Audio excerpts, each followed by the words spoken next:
friends, welcome to Sue Smart Workshop.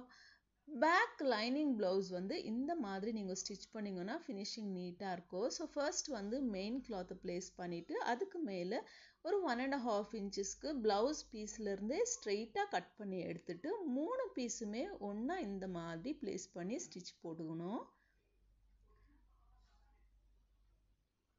இந்த மாதிரி finishing பண்ணும்போது back நீட்டா இருக்கும்.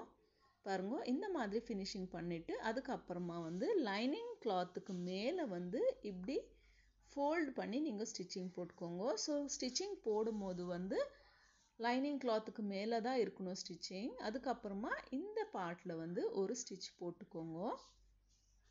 இந்த மாதிரி finishing பண்றதுனால எந்த stitchingம் நமக்கு main clothல தெரியாம இருக்கும்.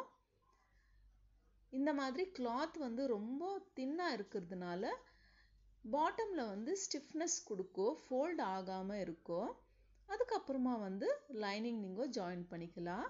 என்னோட channel first time பார்க்கறீங்கன்னா லைக் பண்ணி subscribe பண்ணிக்கோங்க. ரெகுலர் அப்டேட்ஸ் உங்களுக்கு இந்த மாதிரி கிடைக்கும்.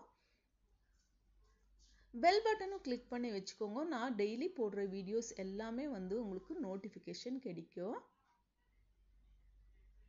பாருங்க இந்த மாதிரி join பண்ணிக்கலாம். beginnersஆ இருந்தீங்கன்னா neck and arm hole side full-ஆ பின் போட்டு நீங்க வெச்சுக்கோங்க. அப்போ ஸ்டிச்சிங் போடுறதுக்கு ரொம்ப ஈஸியா இருக்கும்.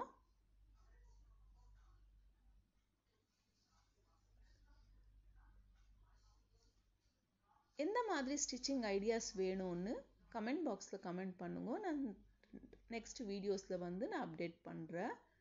பாருங்க எக்ஸ்ட்ராஸ் எல்லாம் இந்த மாதிரி கட் பண்ணி எடுத்துட்டு அதுக்கு அப்புறமா வந்து நீங்க டாட் பிடிச்சுக்கலாம்.